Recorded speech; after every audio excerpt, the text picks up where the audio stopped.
Mari kita masuk ke screen untuk sama-sama membaca ayat-ayat tersebut.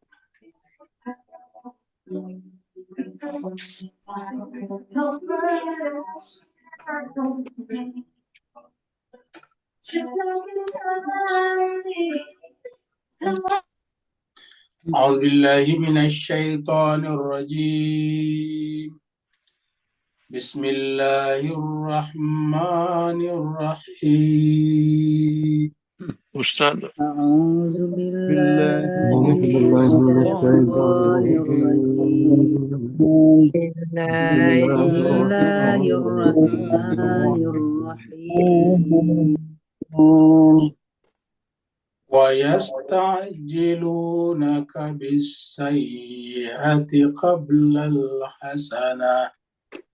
ويستعجلونك بالسيئات قبل الحسنة وقد خلت من قبلهم المثلات وقد خلت من قبلهم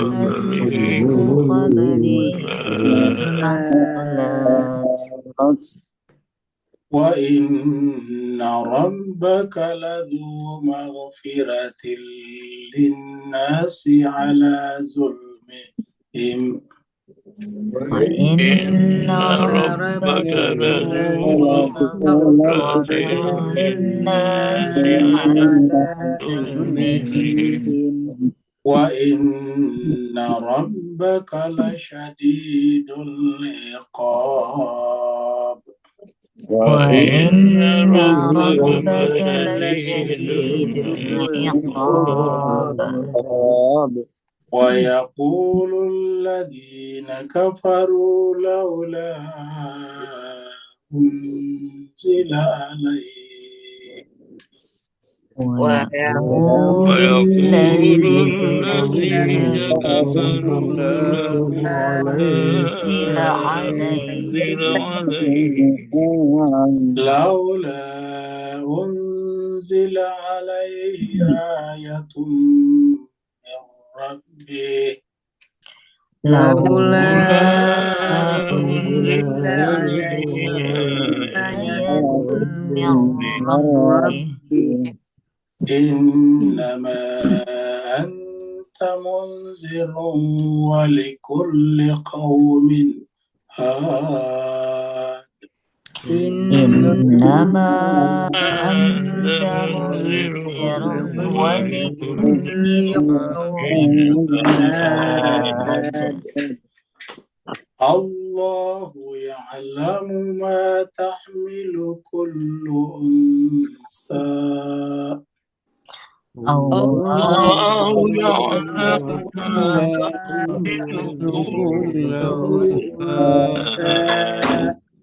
وما تغيض الأرحام وما تزداد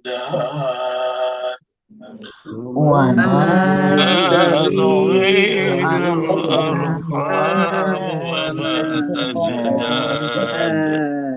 وكل شيء عنده بمقدار وكل شيء عنده بمقدار عالم الغيب والشهادة الكبير المتعال عالم الغيب والشهادة الكبير المتعال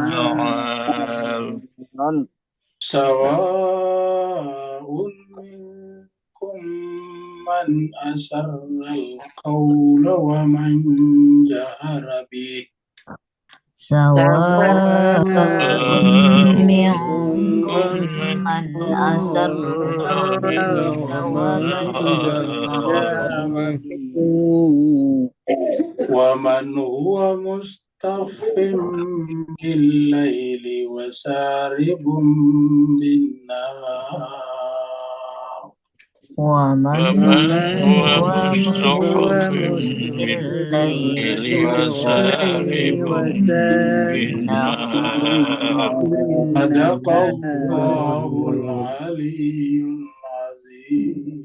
Sadaqallahul aliyyul azim. Allahumma salli wa sallim wa zid wa barik ala rasulillah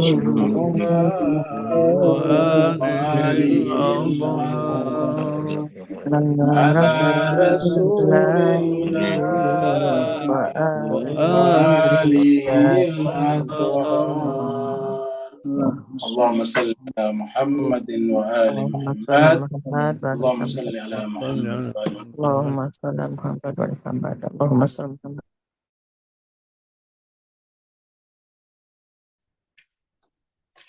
Terima kasih banyak jemaah sekalian telah ikut membaca ayat suci Al-Quran.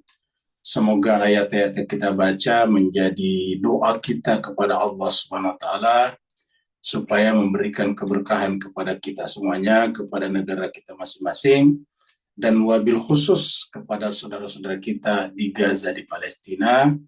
Allah berikan kepada mereka kebebasan, kemenangan, dan kembali kehidupannya normal seperti ketika sebelum ada Zionisme datang ke sana. Kita teruskan surat yang ke-13, surat Ar-Ra'd. Ar-Ra'd sendiri secara bahasa artinya guntur atau petir. Surat ini turun di Madinah, maka disebutlah dengan surat Madaniyah. Jumlah ayatnya 43 ayat. 43 ayat. Terakhir kita sudah baca sampai ayat yang kelima. Mari kita ulangi ayat 5-nya sebelum kita teruskan pada ayat 6 sampai ayat yang ke-10. Di ayat yang kelima Allah SWT berfirman, A'udzubillahi minasyaitonirrajim, Bismillahirrahmanirrahim. Wa in ta'jab fa'ajabun qawluhum aiza kunna turaba a inna lafi khalqin jadid.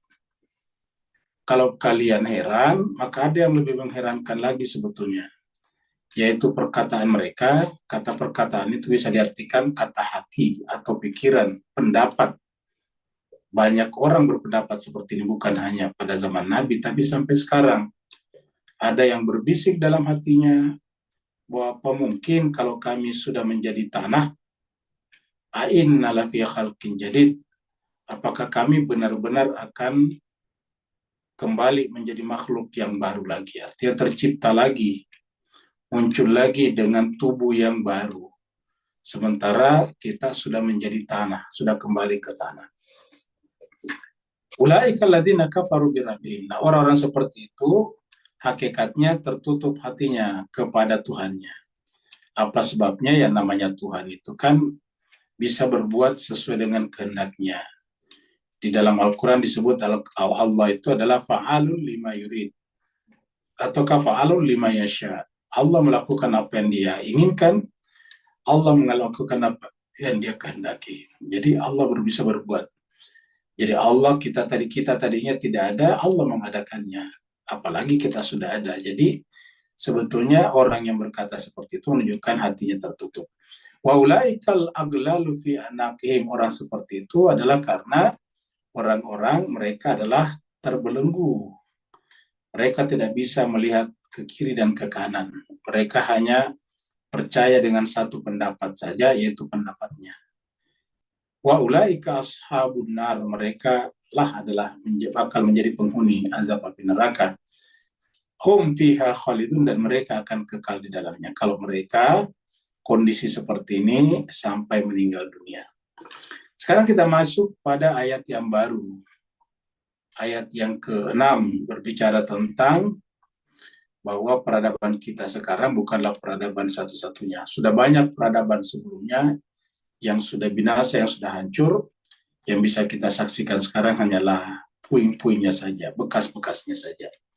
Allah berfirman, wa yasta'jilunaka bis-sayyi'ah qablal hasanah. Jadi di antara manusia ini ada yang sedemikian tidak percayanya kepada Tuhan, sehingga ketika Nabi datang kepada mereka, mereka tidak percaya kepada kenabian. Sehingga apa yang mereka lakukan? Mereka yastajiluna kabisayah. Mereka meminta untuk dipercepat kepada mereka as-sayyah. Jadi hal-hal yang buruk, misalnya azab dan sebagainya. Jadi yastajiluna kabisayah. Jadi mereka tidak percaya bahwa ada unsur luar, ada faktor eksternal yang bekerja pada kehidupan kita manusia. Sehingga mereka mengatakan, kalau kamu Muhammad benar, cobalah datangkan kepada kami hal-hal yang tidak kami inginkan. Qablal hasanah, sebelum kebaikan. Wa qad khalat min qablihimul mathulat. Padahal mereka sebetulnya tidak perlu berkata begini, cukup saja melihat kejadian-kejadian yang serupa sebelum mereka. Kata-kata masulat di sini adalah yang semisal, yang seperti keadaan mereka. Jadi bahwa ada peradaban besar sebelumnya, dan bukan satu tapi beberapa yang sudah hancur, itu adalah fakta sejarah. Puing-puingnya, bekas-bekasnya masih bisa kita lihat sekarang. Bahkan mungkin ada juga tidak ada puing-puingnya, tetapi hidup dalam cerita masyarakat secara turun-temurun. Bahwa dulu ada peradaban yang bernama ini, lalu kemudian binasa. Nah pertanyaan, kenapa mereka binasa? Bukankah setiap peradaban, setiap masyarakat menginginkan kebaikan terus-menerus? Peradaban mana yang menginginkan kehancurannya? Tidak ada. Peradaban mana yang menginginkan keburukan terjadi pada dirinya? Tidak ada. Ya. Kita lihat sekarang misalnya Amerika yang mulai terseok-seok menjalani peradabannya, berusaha sedapat mungkin untuk mempertahankannya dengan segala cara. Jadi artinya semua orang berusaha mempertahankan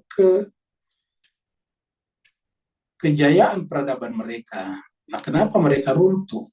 Kan menunjukkan bahwa ada faktor luar yang menyebabkan peradaban itu tidak bisa bertahan lama. Jadi wa yastajiluna kabisayati qablal hasanah wa qad khalat min qablihi masulat. Padahal sebelum mereka telah berlalu masulat, peradaban-peradaban yang sama. Wa inna rabbaka, dan sungguhnya Tuhanmu, ladu maghfiratin. Nah, kenapa tiba-tiba berbicara tentang maghfirah di sini? Mereka di ayat ini berbicara tadi tentang saya tadi, mereka meminta azab tadi di atas ya. Kita artikan saja azab, karena nanti di ayat lain ya kebanyakan menggunakan yastajiluna kabil adabi. Lalu kenapa di sini maghfirah? Maksudnya adalah lebih baik manusia itu bersegera kembali kepada ampunan Tuhannya. Kenapa? Karena Allah itu Maha Pengampun. Allah itu justru mengutus Nabi dan Rasul karena cintanya kepada kita manusia sebagai hambanya. Allah mengutus Nabi dan Rasul, Allah mengirim kepada kita kitab suci dalam rangka kita kembali kepadanya. Jadi alih-alih menentang para Nabi dan Rasul, maka lebih baik kita menyadari bahwa peradaban-peradaban sebelum kita sudah banyak yang binasa, sementara mereka semuanya yang hidup pada saat itu tidak menginginkan kebinasaan itu. Ketika mereka tidak menginginkan kebinasaan itu, atau keburukan terjadi pada peradabannya, pertanyaannya lalu dari mana keburukan itu muncul? Dengan demikian bahwa adab itu ataukah hukuman itu adalah konsekuensi logis daripada perbuatan mereka yang telah Allah tetapkan baginya. Jadi wa inna rabbaka ladzu maghfiratil linnas, untuk seluruh manusia. Kata-kata linnas di sini seluruh manusia, siapa saja. Entah itu tadinya tidak bertuhan, atau tadinya bertuhan tapi mempersekutukannya, atau dia bertuhan tetapi tidak pernah mengamalkan ajaran agamanya, siapa saja, kalau yang bersangkutan itu datang kepada Allah, Allah akan mengampuninya. Karena menggunakan kata linnasi. Wa inna rabbaka ladu maghfiratil linnasi ala zulmihim, atas kezaliman mereka. Wa inna rabbaka lasyadidul iqab. Tetapi kalau kita tidak mengambil kesempatan ini untuk mendapatkan atau meraih ampunannya, Allah mengatakan syadidul iqab. Akibatnya, akibat yang kita tanggung itu bisa sangat keras, sangat dahsyat. Wa inna rabbaka lasyadidul iqab. Sungguhnya Tuhanmu itu akibatnya, maksudnya ujung daripada perbuatan kita akan sangat dahsyat akibatnya. Ini gampang sekali kita terangkan kita misalnya salah sedikit dalam kehidupan kita bisa menyebabkan kita cacat seumur hidup. Ya. Misalnya kita salah membeli obat, ya. Obat tetes mata salah beli misalnya. Begitu kita tetesi mata kita, tiba-tiba tidak bisa melihat. Kan sederhana. Dan ada yang berkasus seperti itu. Mereka tadinya matanya melek, melihat, tapi karena salah membeli obat, atau obatnya ada beberapa, salah mengambil obat, lalu kemudian meneteskannya ke matanya, akhirnya berakibat fatal, yaitu buta seumur hidup. Jadi artinya kesalahan sedikit bisa berakibat fatal. Nah ini disebut dengan ya inna rabbaka lasyadidul iqab. Di surat Haji dan surat Al-Ankabut, Allah menggunakan kata yastajilunaka bil adzab. Di surat Haji, surat 22 ayat 47, Allah berfirman, wa yastajilunaka bil adzab. Mereka meminta kepada Muhammad, kaknya Muhammad, untuk dipercepat azabnya. Karena mereka tidak percaya kepada Nabi. Tidak percaya juga kepada Tuhan. Wala yukhlifallahu wa'dah. Lalu kenapa kata-kata yastajilunaka bil adzab terus kemudian sambungannya la yukhlifallahu wa'dah. Artinya bahwa Allah tidak mungkin mengingkari janjinya. Allah sudah mengatakan bahwa azab itu nanti terjadi setelah sekian lama. Nah, kemudian mereka minta dipercepat. Ya tidak mungkin. Kenapa? Karena Allah tidak mungkin mengingkari janjinya. Allah sudah mengatakan bahwa Allah memberikan kepada hambanya kesempatan seluas-luasnya, sepanjang-panjangnya untuk mereka kembali kepada Allah, untuk menyadari kesalahan-kesalahan mereka. Dan itu adalah janji Allah, dan tidak mungkin Allah mengingkari janjinya. Wa inna yawman inda rabbika ka'alfi sanatin mimma ta'udun. Dan caranya Allah melihat kehidupan ini beda dengan caranya kita melihatnya. Caranya kita melihatnya berdasarkan waktu yang ada di sekitar kita, yaitu 1 hari 24 jam, 1 minggu 7 hari, 1 bulan 30 atau 31 hari, 1 tahun sebanyak 12 bulan atau 365 hari misalnya. Nah, sedangkan di sisi Allah, wa inna yauman, sesungguhnya yauman 1 hari inda rabbika di sisi Tuhanmu, ka'alfi sanatim mimma ta'udun. Sama dengan 1000 tahun mimma ta'udun dalam perhitungan kalian. Kenapa kata 1000 di sini? Karena pada zaman dahulu, terutama pada zaman Nabi diutus, angka tertinggi di Arab adalah 1000. Jadi angka tertinggi itu 1000. Makanya mereka tidak punya angka juta, ya, apalagi miliar. Jadi angka juta itu diambil dari bahasa Inggris, million. Angka miliar diambil dari bahasa Inggris juga, billion. Ya. Jadi miliun, biliun itu bahasa Arabnya. Jadi itu sudah dari luar. Nah, paling tinggi dalam bahasa Arab itu adalah alfu atau 1000. Makanya kita lihat dalam Al-Quran itu kebanyakan angka 1000 yang besar. Contohnya misalnya malam Lailatul Qadar disebutkan khairun min alfi syahr. Wa ma adraka ma Lailatul Qadar. Lailatul Qadar khairun min alfi syahr. Lebih mulia daripada 1000 bulan. Itu 1000 juga di sini. Nah, di sini menggunakan kata-kata wa inna yauman inda rabbika ka'alfi sanatin. Atau khamsa alafin, 5.000 tahun. Paling 5.000, 10.000. Ya, kesimpulannya bilangan atau angka tertinggi dalam bahasa Arab adalah ribu. Jadi entah 1000, 2000, 3000, 5000 dan seterusnya.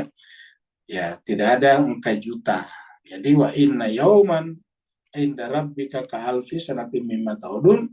Artinya dalam di sisi Allah waktu kita itu sangat-sangat sedikit. Kita merasakannya lama, 24 jam 1 hari, pada sisi Allah itu sedikit sekali. Tadi katakan 1 hari di kita, jadi sisi Allah sama dengan 1000 hari. 1000 tahun maksudnya.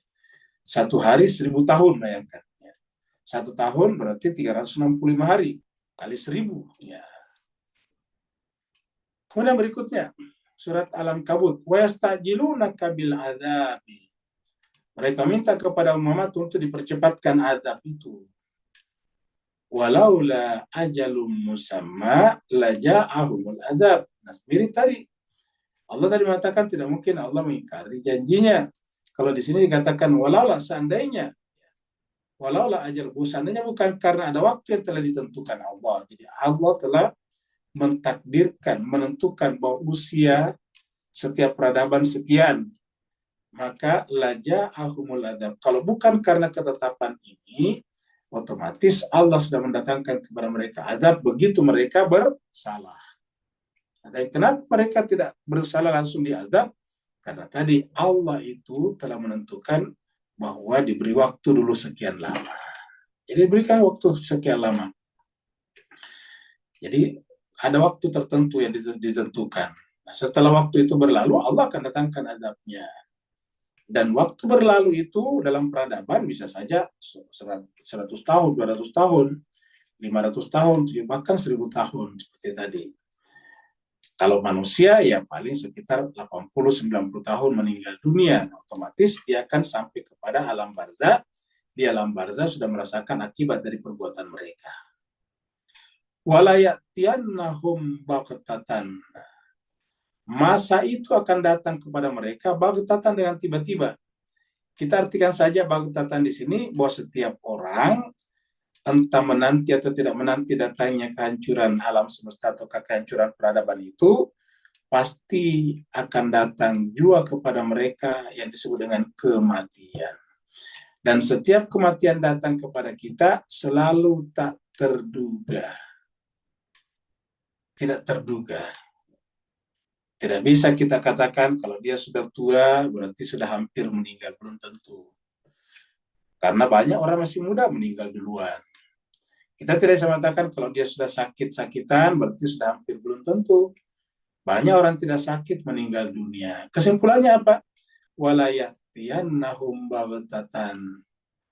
Kematian itu atau azab itu datangnya baghtatan, secara mendadak tiba-tiba. Wahum la yashurun, sementara mereka tidak menyadarinya. Jadi ini harus kita pegang baik-baik. Jadi boleh jadi kita sekarang belajar dan masih berniat untuk mengikuti tadarus tadabbur pada hari Jumat lusa, tetapi boleh jadi sebentar malam atau esok kita sudah dipanggil Allah. Kenapa? Ya tak bisa kita tetapkan, tidak bisa diduga, unpredictable. Ini baghtatan, tiba-tiba, mendadak. Ini mendadak. Jadi sebetulnya itu bukan hanya orang yang kena stroke misalnya yang mati meninggal mendadak, tetapi semua orang meninggal mendadak sebetulnya karena tak terduga. Walayatiyannahum baghtatan wa hum la yash'urun. Tentu ini juga bisa berlaku pada datangnya hari kiamat atau datangnya azab Allah sebagai pintu masuk kehancuran peradaban yang mereka banggakan tadi.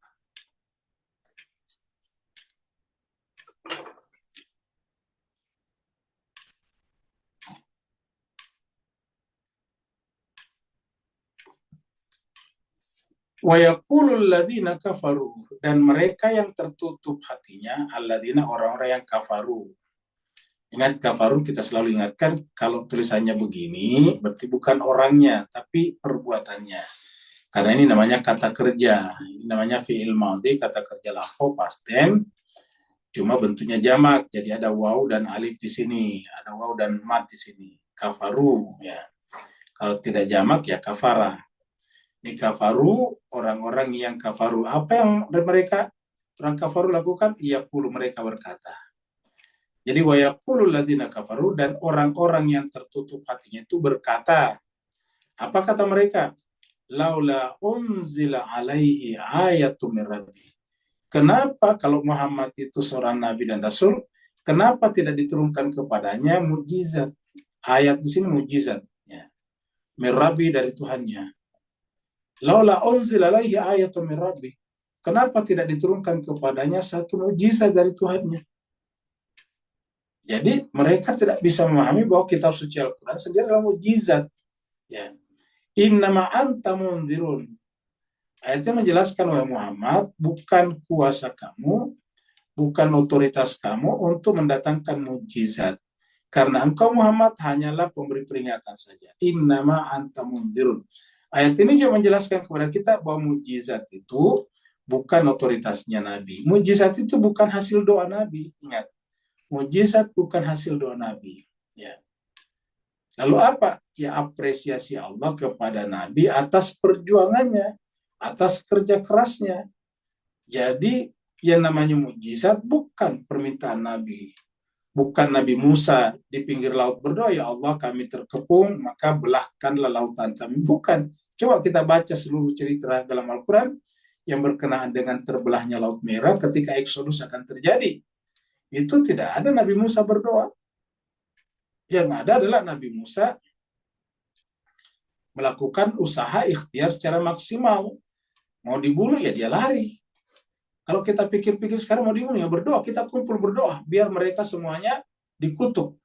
Apakah Nabi Musa? Kita sudah terangkan sebelumnya bahwa Nabi Musa itu diperintahkan Allah untuk membuat rumah-rumah sebagai kiblat bagi Bani Israel pada saat mereka tertindas di Mesir. Nah, pertanyaannya ketika mereka mau dibunuh oleh Firaun, apakah Nabi Musa mengorganisasi mengumpulkan mereka? Ayo hubungi setiap rumah, suruh kumpul di rumah ini, kita berdoa bersama-sama agar mereka tidak membunuh kita. Apakah yang dilakukan Nabi Musa seperti itu? Jawabannya tidak. Bukan hanya Nabi Musa, Nabi Muhammad kita ya begitu. Ketika Nabi Muhammad kita akan dibunuh, sahabat-sahabatnya diusir dari Mekah, Nabi tidak mengumpulkan mereka, ayo kita berdoa bersama-sama. Kita bermunajat, Allah biar hancurkan mereka. Enggak begitu. Ya. Apa sebabnya? Karena itu bukan wilayahnya doa. Doa itu kaitannya dengan rohani, spiritual kita. Doa itu adalah caranya hati kita berkomunikasi dengan Allah Subhanahu wa Ta'ala. Jadi doa harusnya melahirkan apa? Melahirkan ketergantungan batin kepada Allah. Itu doa. Ya. Doa itu membuat orang semakin spiritual. Ya. Doa itu membuat orang melepaskan diri dari loncat-loncat. Apa itu loncat-loncat? Tidak melalui proses. Karena doa artinya berkomunikasi dengan Allah, si pemilik proses itu sendiri. Maka Nabi Musa tidak melakukan itu. Nabi Muhammad pun tidak melakukan itu. Maka ketika mereka menggugat Nabi, kenapa tidak diturunkan kepada Nabi Muhammad itu satu ayat, satu mukjizat dari Tuhannya? Bukankah dia mengaku sebagai utusan Tuhan? Ingat ya, namanya Rasul itu di atas para ustadz, para ulama, para buya, para ajengan, para kiai tidak ada apa-apanya dibanding dengan Nabi. Ingat, tidak ada apa-apanya dibanding dengan Nabi. Ya. Bahkan kita sebut orang itu wali pun atau imam sekalipun, selama itu sebutan kita dan bukan dari Allah, ya tidak ada apa-apanya dibanding dengan Rasul. Ya. Tetapi lihatlah di sini jemaah sekalian selalu bahagia, Rasul itu tidak meminta mukjizat. Yang ada nanti adalah perbuatan Allah yang langsung melakukannya. Di sini bahkan Allah mengatakan kepada nabinya, innama hanya saja, kata innama itu membatas. Wahai Muhammad, kamu hanyalah pemberi peringatan. Kamu bukan tukang doa. Ya. Innama anta mundirun. Sungguhnya kamu adalah mundir, pemberi peringatan. Jadi dia adalah pemberi peringatan, memberi pengajaran kepada manusia. Walikulli qaumin had. Dan bagi setiap kaum ada pemberi panduannya. Jadi yang namanya Nabi dan Rasul itu pemandu. Had. Ini had. Ya. Walikulli qaumin hadin.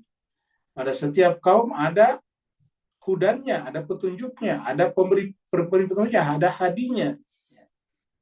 Ada yang memandunya. Jadi Nabi dan Rasul itu pemandu. Apa namanya pemandu? Menunjukkan jalan yang benar. Bukan membuat manusia stagnan dan tersesat pada cara berpikir yang keliru. Ya. Walikulli qaumin had. Dan pada setiap kaum ada pemandunya. Ada pedomannya. Pedomannya nabinya, rasulnya dengan membawa kitab suci Al-Quran. Kata-kata hadi nanti kita ketemu lagi di surat Ar-Ra'd juga, tapi ayatnya ayat 33. Nanti ketemu di ayat 33. Wah, namanya hadin juga itu jangan pikir mau-maunya Nabi ataukah pemberi hidayah, bukan. Lagi-lagi kembali kepada kita, cuma Nabi adalah pemandu. Pemandu itu kalau mirip dengan mobil atau kereta ya sopir, driver. Ya namanya mobil ada drivernya, berarti kan bisa membawa kita kemanapun juga. Tetapi apakah kita naik atau tidak itu urusan kita, itu kita yang memilih. Walaupun dia drivernya, sopirnya, pemandunya itu sangat skillful, sangat berketerampilan, sangat berpengalaman, tapi kalau kita tidak mau naik ya tetap tidak ikut di atas mobil itu. Maka di sini Allah berfirman, afaman huwa qaimun ala kulli nafsin bima kasabat. Apakah Dia Allah ini, dianya di sini zat, mannya di sini kita artikan zat karena kan dia Allah itu bukan orang. Jadi apakah zat yang, kira-kira gitu. Apakah zat yang dia itu qaimun. Qaimun secara bahasa adalah berdiri tegak, tapi kita artikan selalu bersama. Qaiman itu selalu beraktivitas bersama dengan manusia. Afaman huwa qaimun ala kulli nafsin. Apakah dia Allah yang selalu bersama dengan jiwa manusia, bersama dengan diri manusia. Dan karena bersama, maka bima kasabat, otomatis juga bersama dengan perbuatannya. Jadi itu menjelaskan kepada kita bahwa apapun yang kita perbuat selalu bersama dengan Allah. Karena huwa qaimun ala kulli nafsin bima kasabat. Dia Allah selalu berada bersama dengan setiap jiwa, setiap diri, pada apapun yang dikerjakannya. Bima kasabat, apa saja diperbuatnya. Wa ja'alu lillahi syuraka. Tetapi sayangnya, Allah bersama dengan nafs kita, diri kita, tapi kita sering sekali menjadikan bagi Allah itu syuraka, sekutu. Apa sekutunya? Banyak. Kita mempersekutukan dia dengan uang, dengan tenaga, dengan kesehatan, dan sebagainya. Seakan-akan kesehatan yang membuat kita hidup panjang, seakan-akan uang yang membuat kita eksis, seakan-akan ilmu kita yang menyebabkan kita dihormati orang, dan seterusnya. Setiap kita berpendapat seperti itu, bahwa ilmu kita lah yang menyebabkan kita dihormati orang, uang kita lah yang menyebabkan kehidupan ini menjadi gampang, maka pada saat itu kita sudah musyrik. Karena hakikatnya semuanya apa? Allah di sana. Allah selalu bersama kita bima kasabat. Jadi setiap nanti perbuatan baik yang kita lakukan itu pasti bersumber dari Dia. Allah mengatakan ma'asabaka min hasanatin famin Allah. Apa saja kebajikan yang menimpa kamu itu pasti dari Allah. Sebaliknya, wa ma'asabaka min sayyatin famin nafsik. Apa saja keburukan yang kamu lakukan min nafsik, dari dirimu sendiri. Nah, wa ja'alu lillahi syuraka. Mereka membuat sekutu-sekutu bagi Allah. Qul, katakanlah sammuhum, katakanlah sebutkanlah sifat-sifat yang dimiliki oleh Tuhan-Tuhan atau syuraka kalian itu. Saja apakah mereka pengasih? Apa buktinya dia mengasihi kita? Penyayang, pemberi rezeki, mana buktinya? Jadi yang lucu adalah justru manusia memberikan rezeki kepada Tuhannya.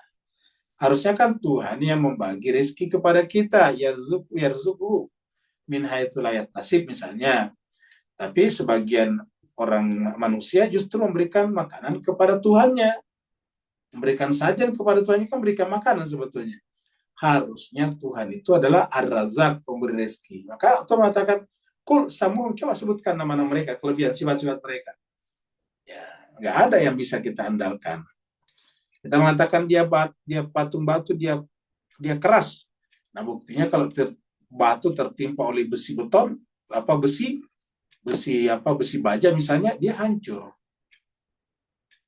Am tunabbi'unahu bima la ya'lamu fil ardi. Apakah kalian berasumsi, berpikir bahwa Allah itu pengetahuannya terbatas di muka bumi, sehingga kalian berpretensi untuk memberitahukan kepada Tuhan?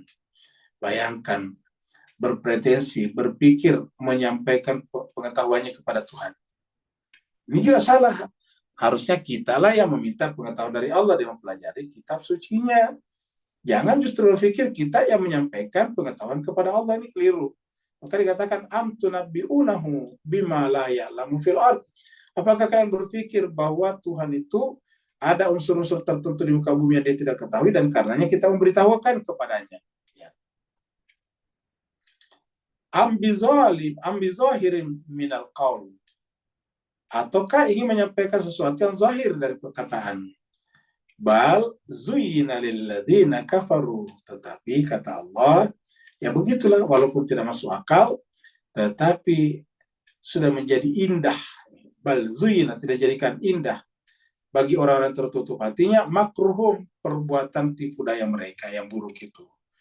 Wasuddu, dan mereka sadar atau tidak sadar, menjauhkan manusia anis sabil, dari jalan yang benar, dari jalan Allah.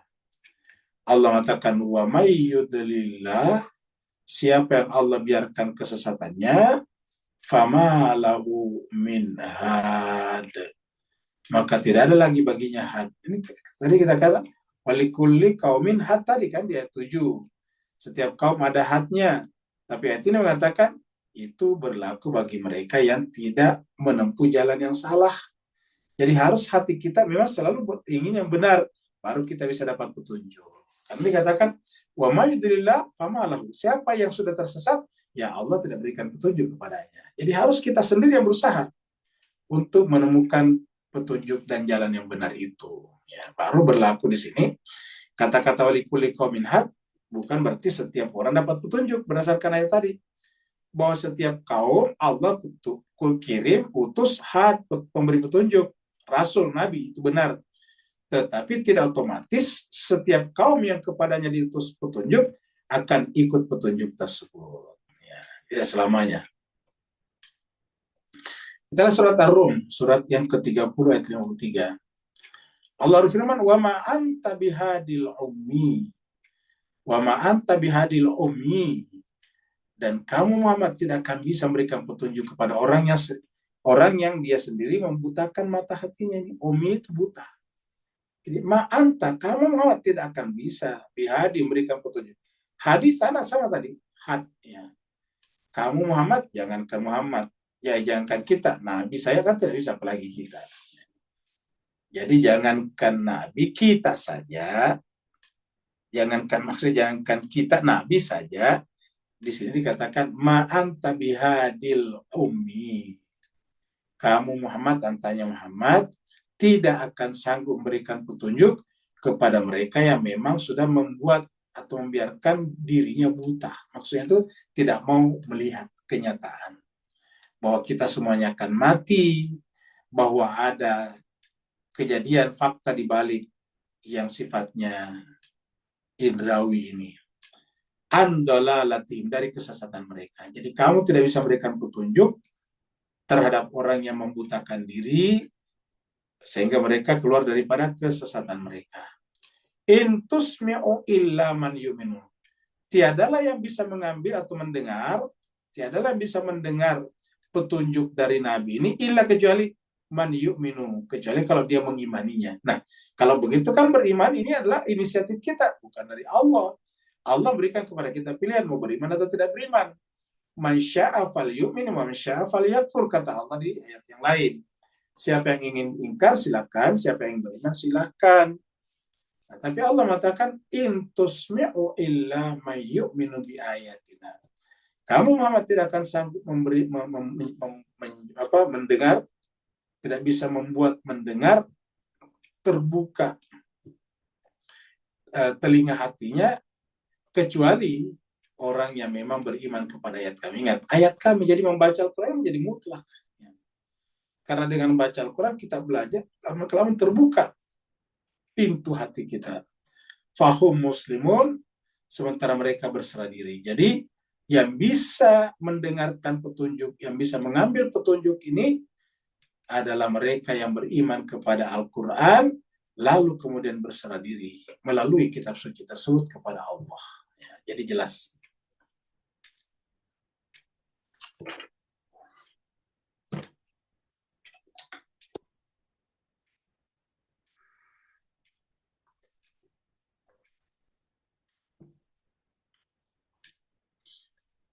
Siapa itu Allah? Yang tadi kita saksikan itu, yang kita tadi lihat di ayat sebelumnya. Ya Allah itu maha kuasa segala-galanya, tapi mengenai masalah keberimanan diserahkan kepada kita. Tadi kata-katanya man syaa falyu'min wa man syaa falyakfur. Yang mau beriman silakan tafadhal, yang mau ingkar juga silakan tafadhal juga. Ya. Allahu ya'lam. Allah, di mana letak kekuasaan Allah kita lihat di sini. Allah mengetahui ma tahmilu kullu unsa.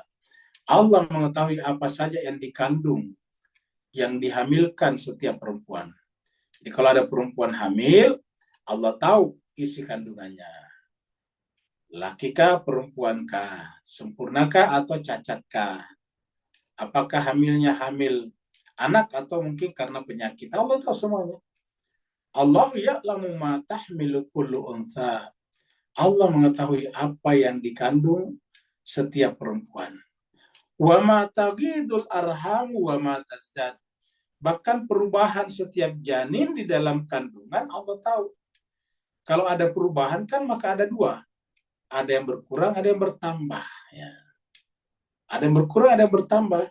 Kalau misalnya janin bertambah usianya, maka semakin berkurang kadar kejaninannya. Dia lebih mendekati manusia sempurna, secara biologis. Ya.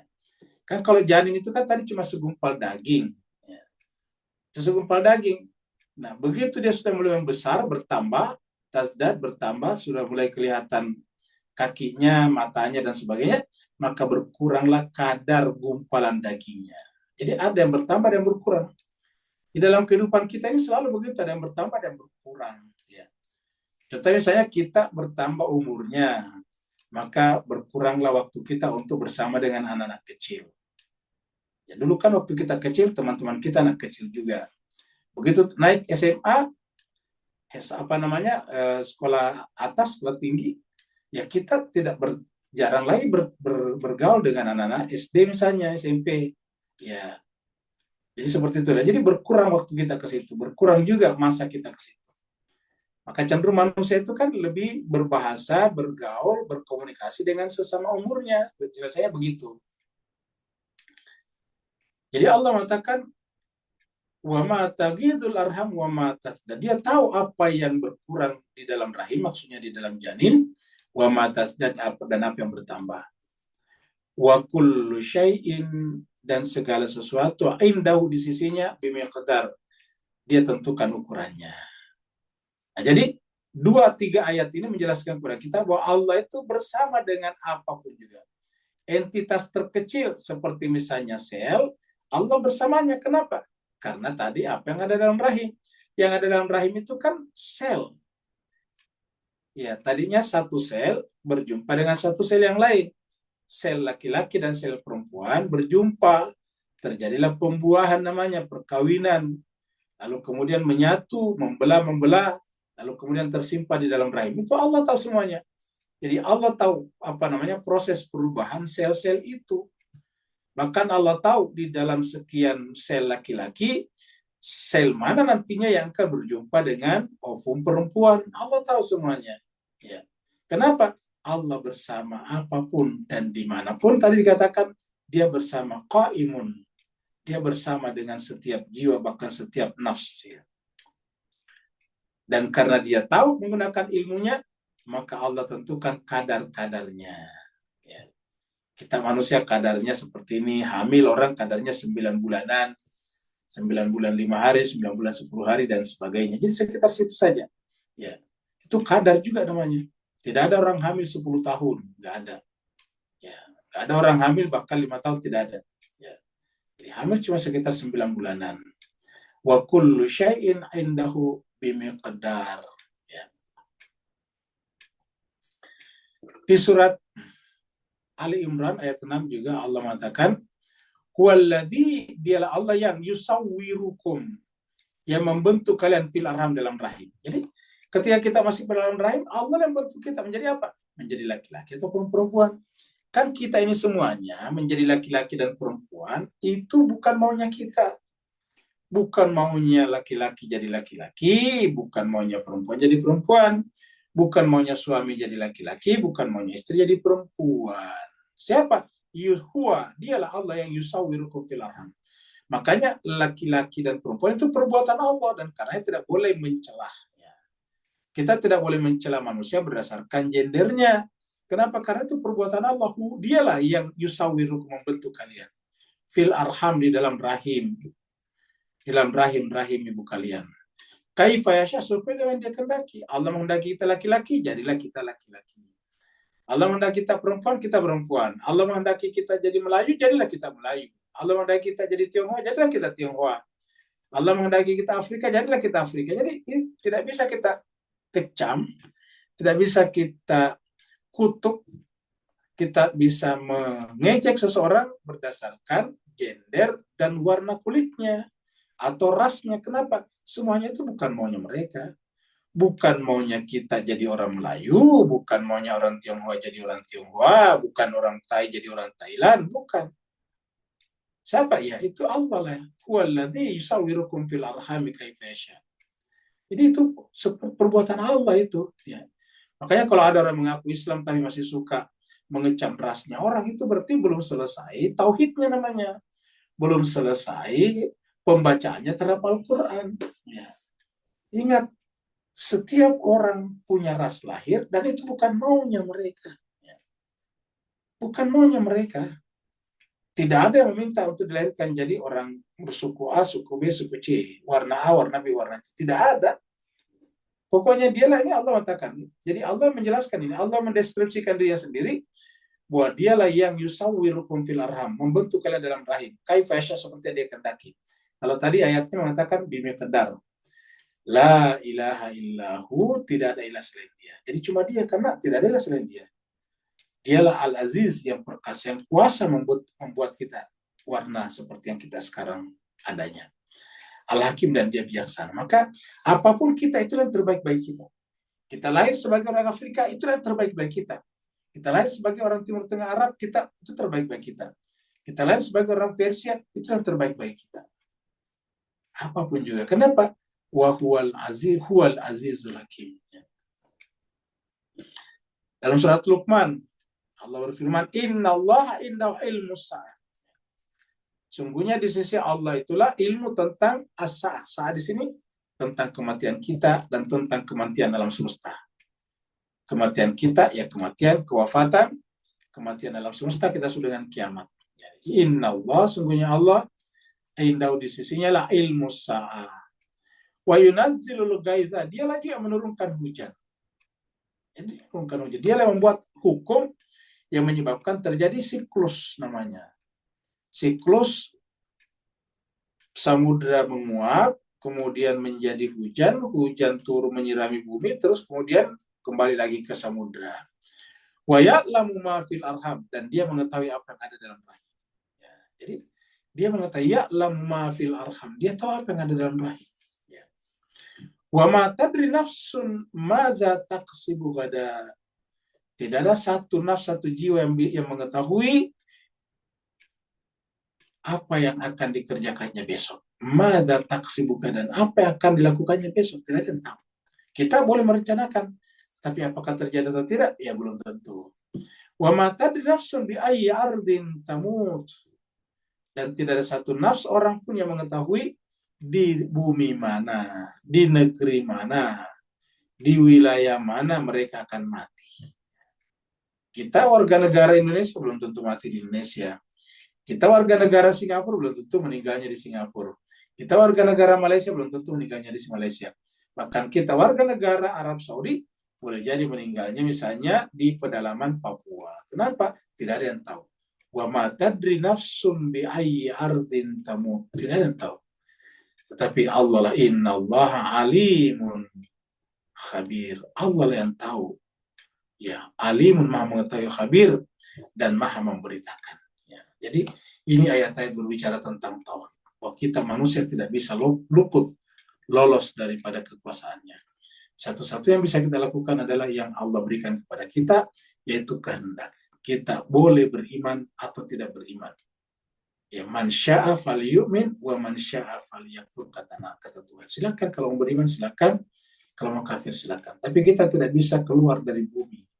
Kita tidak bisa memilih untuk tidak mati. Kita tidak bisa menolak keberadaan kita sebagai orang Melayu, orang Tionghoa, orang Eropa, orang Afrika, orang Arab, tidak bisa.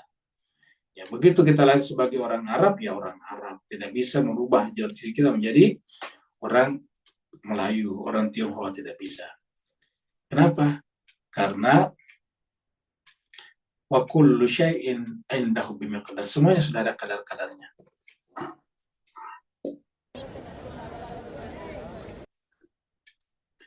Alimul ghaibi wasyahada. Alimul ghaibi wasyahada. Siapa Allah itu? Allah adalah zat Tuhan yang mengetahui al-ghaib wasyahada. Ingat, kata-kata gaib dan syahada itu dari sisi kita manusia. Karena kalau di sisi Tuhan tidak ada istilah gaib dan syahada. Buktinya dia mengetahui gaib dan syahada, kan berarti tidak ada bedanya bagi Allah. Kata gaib itu kaitannya dengan kita. Sesuatu yang kita tidak jangkau dengan panca indera, kita sebut dengan gaib. Jadi kita, patokannya kita, yaitu panca indera kita, mata kita, kuping kita. Ya. Kalau kita tidak bisa jangkau dengan mata kita, kuping kita, ya kita sudah dengan goib. Ya. Bahkan kemudian menjadi bagian daripada gramatika yang disebut dengan orang ketiga. Orang ketiga itu dalam bahasa Arab adalah goib. Kenapa? Karena dia tidak ada bersama kita. Orang yang kita ajak bicara bukan gaib namanya, tapi namanya mukhatab, orang kedua. Jadi Allah mengatakan yang gaib. Yang gaib itu siapa menurut kita? Yang tidak terjangkau. Contohnya, bagi kita alam barzah itu gaib karena kita tidak bisa melihatnya. Bagi kita surga neraka itu gaib karena kita tidak melihatnya, tidak bisa menjangkaunya dengan panca indera. Tapi bagi Allah ya tidak gaib. Kenapa? Bagi Allah nyatanya alam dunia sama dengan nyatanya alam barzah. Nyatanya alam barzah sama dengan nyatanya alam akhirat pada mahsyar. Nyatanya maksudnya jelasnya alam dunia sama dengan jelasnya alam barzah bagi Allah. Kalau kita kan tidak jelas alam akhirat. Kita tahu melalui Al-Quran, makanya kita statusnya mengimani. Kenapa mengimani? Karena kita tidak jangkau dengan panca indera kita. Jadi yang mengatakan al-ghaib dan juga wasyahadah. Apa itu syahadah? Yang bisa disaksikan. Yang bisa dijangkau oleh panca indera, syahadah namanya. Jadi lagi-lagi kata syahadah di sini adalah terminologi untuk kita, bukan untuk Tuhan. Ya. Kalau bisa dijangkau oleh panca indera kita, mata, telinga kita sebut dengan syahadah. Kalau tidak bisa dijangkau oleh panca indera kita sebut dengan ghaib. Nah, Allah mengetahui al-ghaib wasyahadah. Bagi sebagian orang yang gaib itu tidak ada, makanya dia mengingkarinya, namanya agnostik atau ateis. Ya. Mereka tidak menganggap bahwa tidak ada. Padahal yang tidak kelihatan bukan berarti tidak ada. Tidak terjangkau panca indera bukan berarti tidak ada. Ya. Jadi alimul ghaibi wasyahadatil kabirul muta'al. Allah yang mengetahui yang gaib dan syahadah, yang gaib yang tidak nampak dan nampak. Karena apa? Karena dia adalah al-kabir, besar. Kata besar itu artinya menjangkau semuanya. Dia menjangkau gaib dan syahadat, namanya al-kabir. Dan al-muta'al, mati artinya dia mengatasi semuanya. Mengatasi kan berarti di atas. Setiap di atas bisa menjangkau di bawah. Yang di atas bisa menjangkau di bawah. Contohnya misalnya, kalau kita naik pesawat, kita melihat ke bawah ke gedung-gedung, kita bisa melihat gedung-gedung itu. Tapi orang ada dalam gedung tidak bisa melihat pesawat. Kenapa? Karena dia ada di dalam gedung, ada di dalam rumah. Orang ada di dalam rumah tidak bisa melihat pesawat, tidak bisa melihat kapal terbang yang terbang di atas kepalanya. Tapi kita yang ada di atas bisa melihat rumah-rumah itu. Nah, kurang lebih seperti itu. Apalagi Allah itu tadi masih panca indera. Kalau Allah kan bukan panca indera yang dia gunakan. Jadi alimul ghaibi wasyahadatil kabirul muta'al. Jadi ini adalah al-kabir al-muta'al, adalah caranya Allah menjelaskan kenapa dia mengetahui yang gaib dan syahadah. Karena dia adalah al-kabir al-muta'al. Ya. Jadi dia yang mengetahui karena dia al-kabir. Maka al-kabir ini kembali ke sini. Ya. Dia yang maha mengetahui itu adalah juga al-kabir, maha besar. Dia juga adalah al-muta'al, dia adalah maha tinggi. Jadi dia kata maha tinggi itu dia berada di puncak seluruh eksistensi. Eksistensi selain dia itu kan adalah semu. Eksistensi yang hakiki cuma dia satu. Segala sesuatu selain dia adalah semu. Itu hanya bayangannya saja. Nah, jadi kalau kita menggunakan bahasa, Tuhan eksis itu pakai huruf besar, besar. Yang di bawah itu kecil. Jadi alimul ghaib wasyahadatil kabirul muta'al. Jadi Allah mengetahui karena dia adalah kabir, kata besar di sini menjangkau segala-galanya. Muta'al artinya dalam hierarki eksistensi dia paling di atas. Dan yang di atas itu adalah memberikan keberkahan kepada yang di bawahnya. Sehingga yang di bawah menjadi ikut eksis namanya.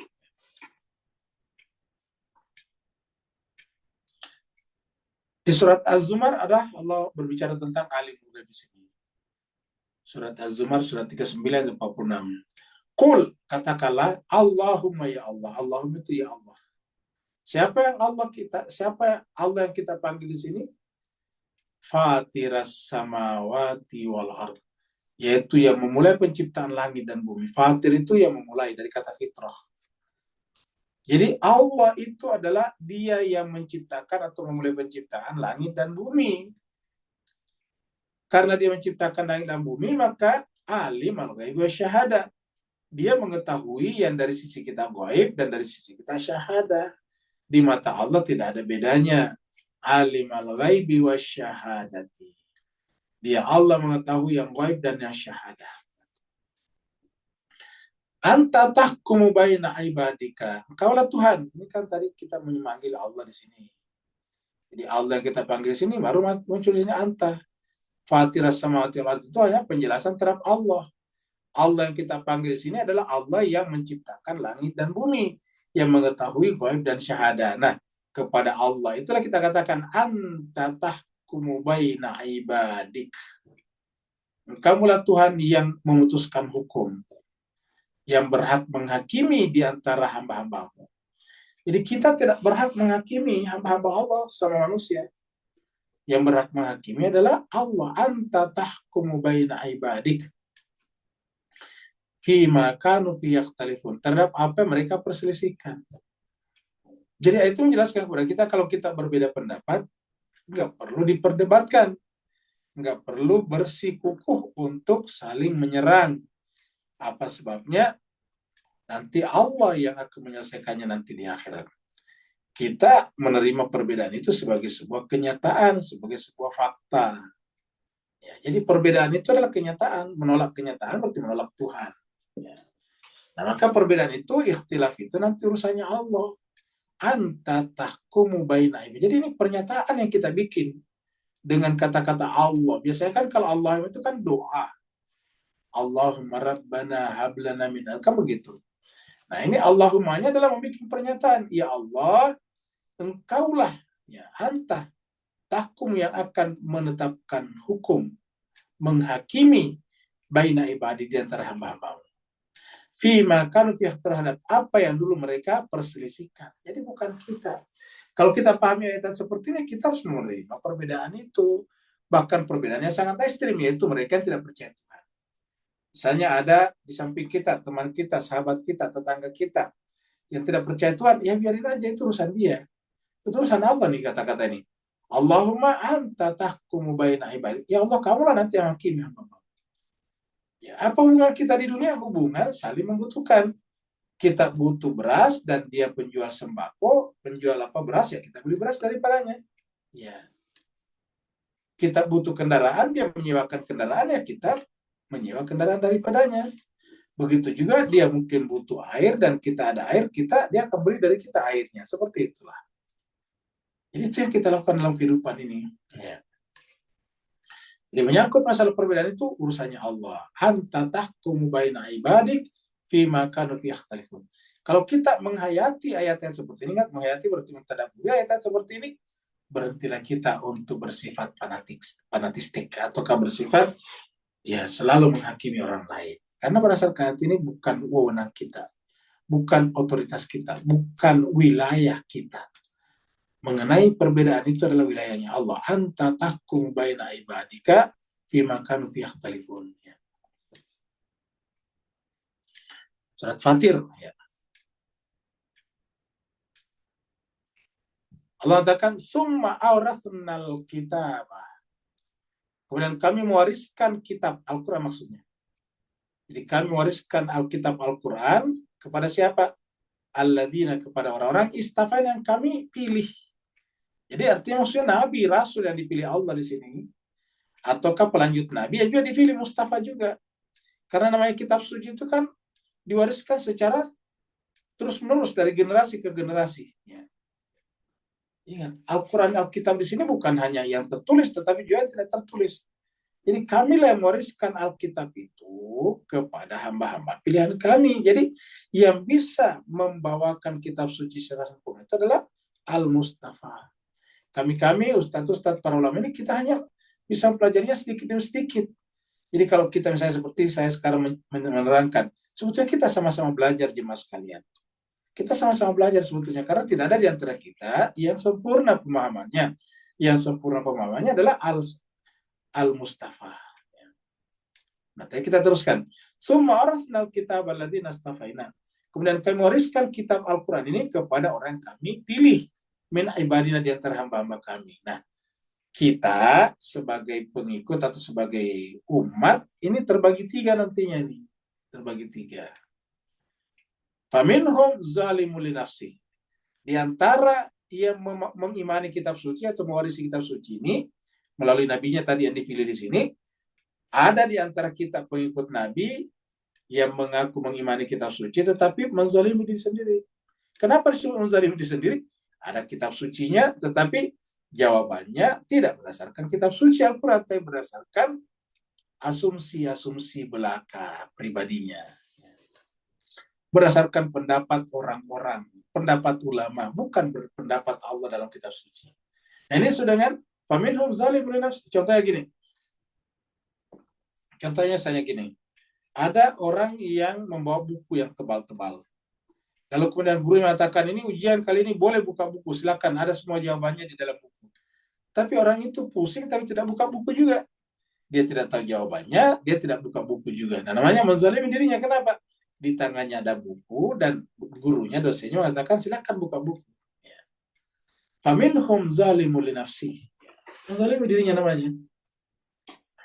Jadi yang dimaksud menzalimi diri sini adalah orang yang mengimani kitab suci Al-Quran tetapi tidak mempelajarinya. Zalim namanya. Kenapa? Karena kitab suci ini adalah kebutuhan nafs kita, jiwa kita. Apabila kebutuhan nafs kita tidak berikan, ya zalim namanya. Kalau bapak ibu lapar sekali dan tidak dalam keadaan berpuasa, atau berpuasa tapi sudah lewat waktu berbuka puasa, tetapi tidak makan dan tidak minum juga, itu namanya menzalimi diri sendiri. Ya. Karena ada makanan, ada minuman, tapi kok tidak mau makan. Nah, ini menzalimi dirinya sendiri. Banyak masalah yang muncul, dan semua jawabannya dari kitab suci Al-Quran, tapi mereka tidak menggunakan kitab suci Al-Quran. Mereka lebih percaya Meta, mereka lebih percaya DeepSeek, mereka lebih percaya ChatGPT daripada kitab suci Al-Quran. Begitu sekarang faktanya orang. Ya. Sekarang sedikit-sedikit tanya Meta, sedikit-sedikit tanya Gemini, sedikit-sedikit tanya tanya DeepSeek. Jarang kita dengarkan sedikit-sedikit tanya Al-Quran, jarang. Sedikit-sedikit searching di Al-Quran, ayatnya mana nih? Jarang kita dengarkan seperti itu. Ya. Jadi ini sudah faminhum zalimul li nafsi. Di antara mereka ada yang zalimi dirinya sendiri. Ya. Dan ini adalah doa yang paling pertama diajarkan dalam Al-Quran, Rabbana zalamna anfusana. Satu. Yang kedua, wa minhum muqtasidun. Ada juga yang pertengahan. Dia membaca kitab suci, tetapi ala kadarnya saja. Misalnya pada bulan Ramadan, mengejar tamat 30 juz, itu muqtasidun. Ya. Baca terjemahnya juga, ya ala kadarnya saja. Itu muqtasidun namanya. Ya. Nah, ada 3 di sini. Kita harusnya memilih yang terakhir ini. Wa minhum, dan di antara mereka ini, minhum di sini yang pertama, minhum di sini yang kedua, minhum di sini yang ketiga. Jadi ada 3 golongan yang mewarisi kitab suci Al-Quran melalui nabinya tadi. Yang pertama tadi menzalimi dirinya, ada kitab suci tapi tidak digunakan. Yang kedua, ada kitab suci digunakan tapi ala kadarnya saja. Nanti perlu sekali baru baca Quran. Misalnya mau nikahan baca Quran.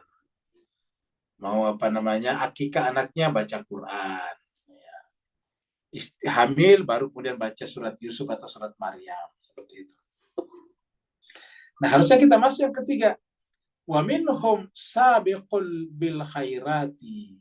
Tapi di antara mereka ada juga sabiqun, bersegera, bercepat-cepat untuk al khairat. Tapi kalau khairat, ya membaca kebajikan Al-Quran. Wa minhum sabiqun bil khairati biidznillah. Inilah harus kita bersegera secepatnya. Kenapa? Karena kita berkejar-kejaran dengan waktu. Tadi kita sudah sampaikan di atas, tidak ada di antara kita tahu di mana dia akan mati. Wa minhum sabiqul bil khairat.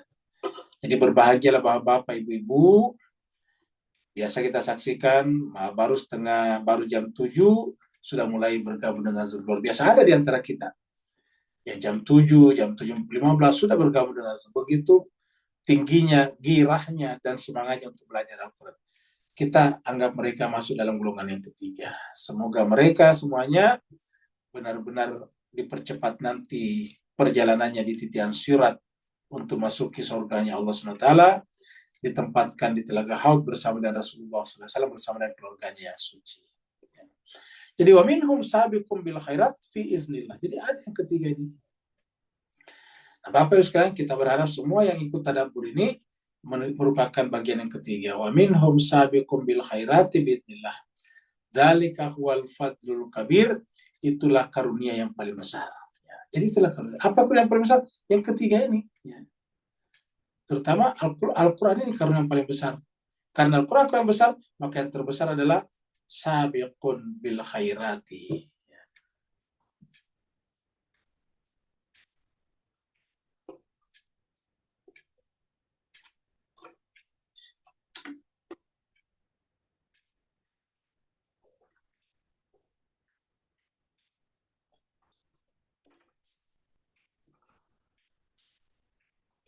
Sawa'un minkum man asarral qawla wa man jahara bihi. Sama saja. Di mata Allah itu kata sawa ini sama saja bagi Allah. Apakah kita rahasiakan sesuatu ataukah kita ungkapkan, itu sama. Maksudnya kita simpan di dalam benak, di dalam hati, atau kita ungkapkan dalam kata-kata atau perbuatan, di mata Allah sama-sama saja. Sawa'un. Minkum man asarral qawla. Di antara kalian ada yang merahasiakan perkataan. Artinya perkataannya itu hanya dia yang tahu. Waman jaharabi, tapi ada juga di antara kalian yang mengungkapkannya dengan terus terang. Waman jaharabi, jahar itu jahar, mengucapkan dengan suara yang terdengar. Ya. Makanya salat itu kan ada salat sir dan ada salat jahar. Ya. Di mata Allah sama saja sebetulnya. Nah kalau di mata Allah sama saja, kenapa kita ada salat yang sir seperti zuhur dan asar, dan ada salat yang jahar seperti maghrib, isya, subuh. Ya. Sebetulnya cara itu adalah bukan untuk Allah, karena bagi Allah sama saja. Lalu untuk apa? Untuk kita. Itu pelajaran bagi kita bahwa manusia itu ada kalanya dia perlu berkomunikasi, terdengar suaranya, ada kalanya manusia ingin didengar, tapi ada kalanya manusia ingin tenang. Jadi manusia itu kombinasi. Manusia itu ada kalanya dibutuh ketenangan, menyepi, menyendiri, ada kalanya dia berkumpul, bersosialisasi. Makanya kita lihat manusia itu tinggal di kota misalnya, kerja setiap hari, tapi biasanya kalau weekend, akhir pekan, pergi ke tempat yang sepi, pergi berwisata di tempat yang jauh dari kota.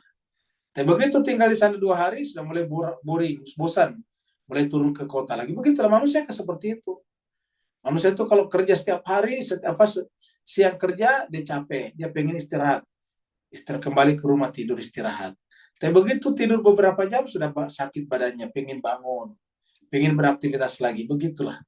Manusia lah yang butuh sir dan jahar, bukan Allah. Ingat, manusia yang butuh sir dan jahar, bukan Allah. Bagi Allah itu sama saja. Minkum man asarral qawla wa man jahara bihi. Dan ada yang mengungkapkannya dengan terang. Wa man huwa mustakhfin bil laili wasaribun bin nahar. Allah juga tahu siapa yang bersembunyi di malam hari. Kalau malam hari kan sebetulnya tidak perlu bersembunyi. Kenapa? Karena kan gelap gulita. Tetapi faktanya ada orang bersembunyi di malam hari. Sudah malam bersembunyi pula. Malam bersembunyi di dalam gua. Jadi kita sudah malam, sudah gelap, tapi bersembunyi, maksudnya itu berada di dalam kabut kegelapan 2 kali. Kegelapan pertama malam, kegelapan kedua tempat persembunyian. Tapi ingat, Allah tahu. Sama saja bagi Allah. Di kita dimanapun berada, Allah tahu. Wasaribun bin nahar, kalau kita jalan di siang hari, Allah tahu. Di mana saja kita. Siang hari kan kita punya ruang gerak yang paling luas. Kemanapun kita pergi di siang hari, Allah tahu. Wasaribun bin nahar. Allah tahu kita main judol. Allah tahu kita melakukan perbuatan-perbuatan yang sia-sia. Allah semua tahu. Wasaribun bin nahar, di siang hari. Di surat At-Tahrim ini Allah menjelaskan tentang istri-istri Nabi ketika Nabi merahasiakan perkataan. Wa idza asarra, tadi asarra ya. Ketika Nabi merahasiakan, jadi kata asarra di sini merahasiakan hanya untuk istrinya yang satu itu. yang diajak bicara. Jadi wa'id asarran nabiyyu ila ba'di azwajihi, dan ketika Nabi merahasiakan, membicarakan dengan tertutup.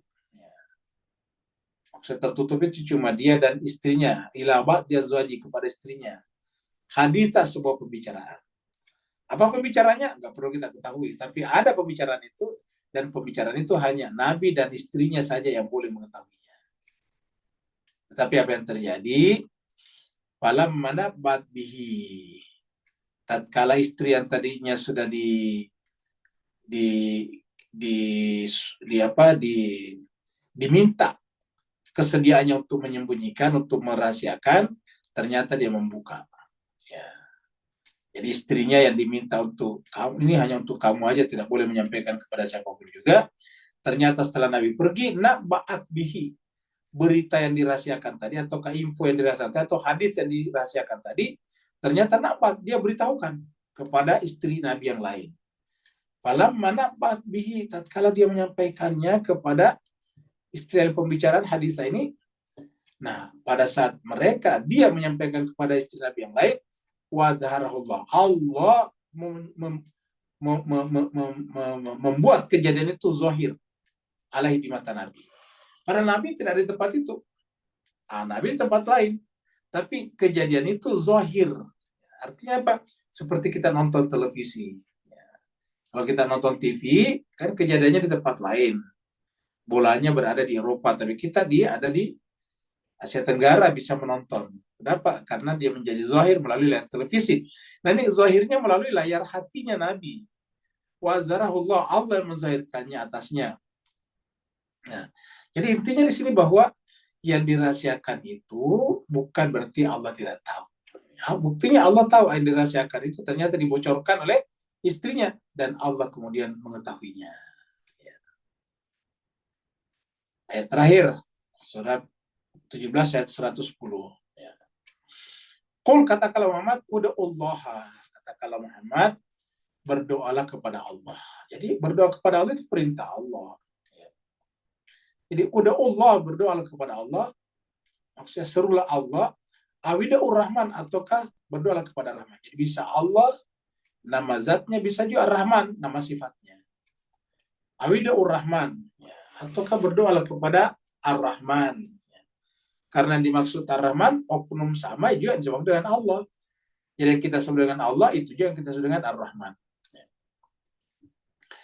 Ayyama tada'u, yang mana saja kamu panggil dia, yaitu Allah kah atau Ar-Rahman kah, tidak ada masalah kata ayat ini. Kenapa? Falahul asmaul husna, karena Allah bahkan punya asmaul husna. Bahkan bisa kita panggil dia bukan hanya Ar-Rahman, tapi semua asmaul husna. Ar-Rahim, Al-Malik, Al-Qudus, dan sebagainya. Falahul asmaul husna. Nah, karena Allah itu mengetahui yang lahir dan yang batin, yang kita rahasiakan ataupun yang kita ungkapkan, maka kalau kita salat, ya biasa-biasa saja. Apa kata Allah? Wala tajhar bi salatika. Kalau salat, nggak usah terlalu besar suaranya. Cukup didengarkan oleh dirimu sendiri kalau dia di salat jahar, atau didengarkan oleh imam kalau kamu adalah imam, didengarkan oleh makmum kalau kamu adalah imam. Jadi wala tajhar bi salatika wala tukhafit, tapi juga jangan sampai tidak terdengar juga. Jadi kalau kita salat itu walaupun salatnya sir, minimal terdengar oleh kita. Itu tukhafit biha. Nah, jadi salat itu jangan terlalu besar, jangan terlalu kecil. Wa batagi baina dzalika sabila. Harus di antara keduanya. Nah, di antara ayat yang paling banyak dilanggar orang Islam sekarang adalah ayat ini. Kenapa? Karena sekarang kalau orang salat bahkan pakai speaker. Bapak, ibu-ibu, terutama di Indonesia pasti tahu. Ya, di tetangga masjidnya pasti sekarang bukan hanya azan yang terdengar pakai speaker, pakai toa di atas menara itu, tapi orang salat juga. Jadi sudah azan. Itu kedengaran ikomatnya, setelah itu kedengaran salatnya. Coba. Padahal Al-Quran mengatakan kalau salat jangan besar suaranya ini. Jadi sekarang Al-Quran benar-benar ditinggalkan. Orang sekarang ibadah di masjid ya mau-maunya aja, hawa nafsu. Harusnya kan pedomannya Al-Quran. Al-Quran katakan wala tajhar bi salat. Ini jelas salat yang dimaksud. Kalau salat jangan besar suaranya, apalagi sampai pakai toa, pakai speaker. Ya, wala tuhafid dan jangan juga merendah. Kenapa? Karena kan kalau kamu imam ada makmum di belakang. Jadi bisa kita simpulkan kalau kita salat seandainya pun pakai mikrofon, ya cukup untuk didengar oleh jemaah yang ada di situ aja. Ya, karena dialah yang butuh bacaan kita. Dialah yang butuh komando kita, aba-aba kita. Wala tukhafid biha wabtaghi baina dzalika sabila. Nah inilah kenapa, karena Allah itu mengetahui yang zahir ataupun yang batin, yang sir ataupun yang jahar. Jadi bagi Allah itu sama. Jadi nggak perlu misalnya kita salat pakai speaker. Memang buat siapa? Buat Allah, ya Allah sama. Buat makmum cuma di masjid terbatas. Ya, kan yang di jalan itu tidak ikut berimam kepada kita. Jadi sawa minkum, sama saja. Ya. Nah mudah-mudahan ini jemaah sekalian bisa memberikan pengetahuan kepada kita bahwa benar-benar harusnya umat Islam itu ya menjalankan agamanya harusnya benar-benar sejalan, segaris dengan Al-Quran. Kalau enggak ya menjadi problem. Sekarang banyak bermasalah karena speaker. Ya. Orang tidak mempermasalahkan kalau azan kan cuma sebentar. Tapi kalau semuanya baca Quran juga, nanti habis selesai salat mereka zikir-zikir lagi pakai speaker juga, habis itu ceramah lagi pakai speaker juga, habis itu membaca Quran sampai larut malam pakai speaker juga. Akhirnya kemudian orang-orang di sekitarnya terganggu. Padahal agama itu kan datang untuk menciptakan kedamaian, harmoni. Allah mengatakan Allah yad'u ila daris salam. Allah mengajak kita dengan agama ini kemana? Darussalam. Apa itu Darussalam? Menjadikan wilayah kita, negara kita, tempat kita, tinggal kita berada, menjadi tempat yang salam damai. Tidak, bukan untuk saling terganggu. Bayangkan, kita menggunakan toa yang besar-besar, terus kemudian di sekitar kita ada orang yang butuh istirahat, ada orang yang menerima tamu, nggak bisa bicara dengan tamunya. Kenapa? Suaranya dari menara masjid besar sekali. Tapi inilah yang terjadi sekarang, masjid itu seakan-akan bersifat bersifat intimidatif, mengintimidasi orang di sekitarnya. Ya. Mudah-mudahan kita semakin lama semakin menyesuaikan cara berpikir kita dan hati kita dengan Al-Quran, karena Al-Quran inilah yang akan berikan nanti, di antara yang berikan nanti syafaat kita di akhirat. Nah, bagaimana Al-Quran berikan syafaat kita di akhirat, sementara kita di dunia mengaku Islam tetapi melanggar isi ayat-ayat Al-Quran. Terima kasih banyak. Walaupun minkum, kalau benar dari Allah SWT. Kalau ada kekurangan dan kehilafannya dari kekurangan al-fakir, mohon dimaafkan. Yang mau bertanya, dipersilakan. Waalaikumsalam. Waalaikumsalam warahmatullahi wabarakatuh. Silakan Pak Nur. Allah barakallahu fi azim azim. Bismillahirrahmanirrahim. Muhammad wa ala alihi wa Astagfirullahaladzim. Bismillahirrahmanirrahim. Ustaz, di penghujung ayat 7 tadi Ustaz. Auzubillahi Bismillahirrahmanirrahim. Wa likulli qaumin had. Dan ini dengan semangat setiap surah tu, kecuali surah Bara'ah, ada basmalah. Ini Allah memperkenalkan dirinya dengan kasih sayang.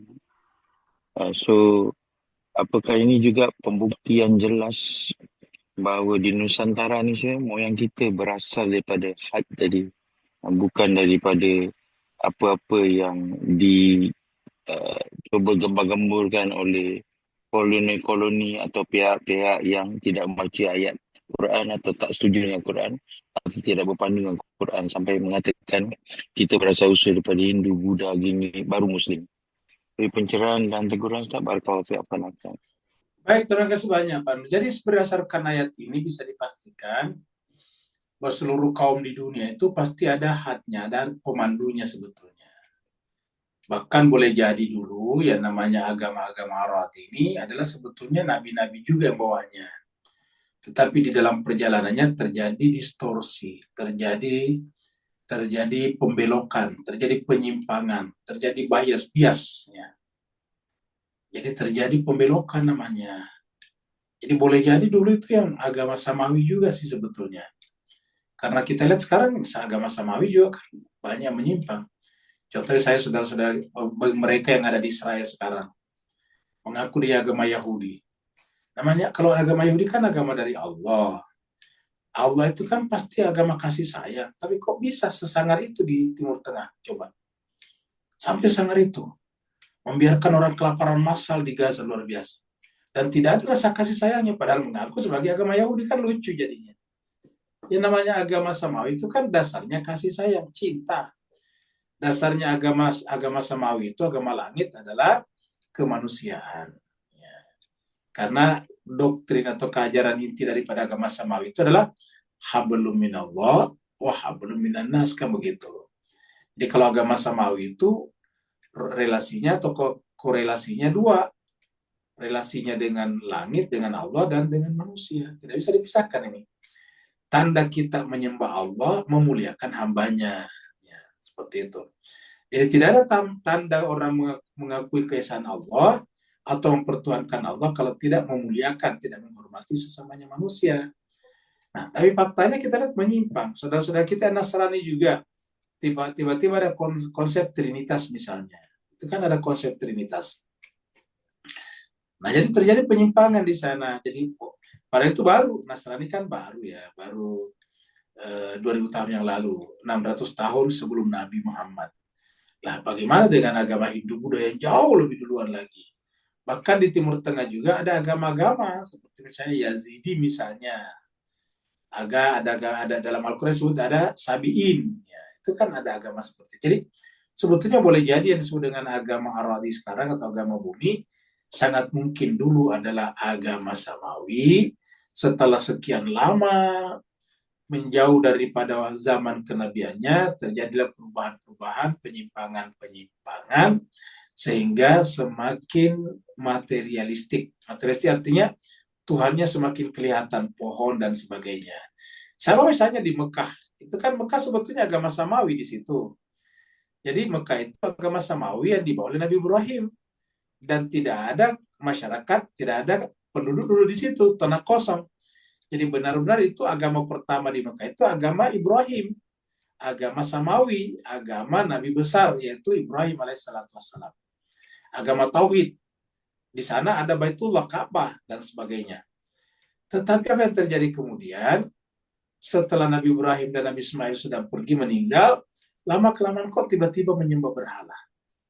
Jadi kalau saudara kita Nasrani kan hanya menganggap Yesus itu sebagai putra Tuhan. Kalau ini di Mekah bahkan membuat patung-patung diberi nama Lata, Manat, dan Uzza digantung di Ka'bah atau disimpan di sekitar Ka'bah. Padahal mereka ini agama Samawi sebelumnya. Jadi bisa dipastikan dari kasus Mekah ini boleh jadi agama-agama Romawi dulu, agama-agama Yunani dengan mitos-mitosnya itu juga adalah agama Samawi. Karena disebut dengan dewa-dewa di agama Yunani, sangat mungkin itu adalah malaikat-malaikat dulu sebetulnya. Jadi apa yang kita sebut dengan malaikat-malaikat, mereka menyebutnya dewa-dewa, seperti itu.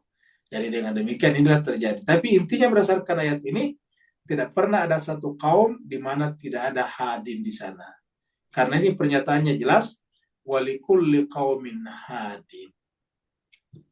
Ada lagi? Kalau tidak ada, berarti kita akhir sampai di sini. Doa untuk Ibu Kitty, Ustaz. Oh ya, Jemaah sekalian berbahagia, Ibu Kitty ada sakit kalau tidak salah ya. Mau operasi. Oh ya, mau operasi. Mari kita mendoakan, baca Fatihah untuk beliau. Ibu Kitty ini adalah salah satu jemaah kita yang hampir tidak pernah absen. Tidak pernah tidak hadir, selalu bersama dengan kita. Karena akan melakukan atau ada operasi, ada tindakan operasi yang pada dirinya, maka kita bacakan Fatihah, kita doakan, semoga Fatihah kita baca ini bisa menjadi penyebab Allah lancarkan operasinya, Amin. kembalikan kesehatannya seperti sedia kala, Amin. kembali dengan majelis tadabbur kita ini. Ala hadiniya wa likulli latin salih bihaqqi Muhammadin wa ali Muhammad, khususan untuk operasi Ibu Kitty Allah Tuhan kami, semoga dengan Fatihah dan selawat kami, semoga dengan keikhlasan jemaah kami membaca kitab suci ya Allah, Kau berikan kesembuhan kepadanya, memperlancar operasinya, kembali kesehatannya seperti sedia kala dan bergabung lagi bersama dengan kami di majelis ini. Bihaqil Fatihah, bisirril Fatihah, bikaramatil Fatihah, wa bimujizatil Fatihah, bihurmatil Fatihah. Al-Fatihah ma'as-salawat. Allahumma salli ala Muhammadin wa ali Muhammad. Allahumma salli ala Muhammadin wa ali Muhammad. Allahumma salli ala Muhammadin wa ali Muhammad. A'udzu billahi minasyaitonir rajim. Bismillahirrahmanirrahim. Alhamdulillahi rabbil alamin arrahmanir rahim maliki yaumiddin. Iyyaka na'budu wa iyyaka nasta'in. Ihdinas siratal mustaqim. Siratal ladzina an'amta 'alaihim ghairil maghdubi 'alaihim waladdallin. Wassalamualaikum warahmatullahi taala wabarakatuh. Waalaikumsalam.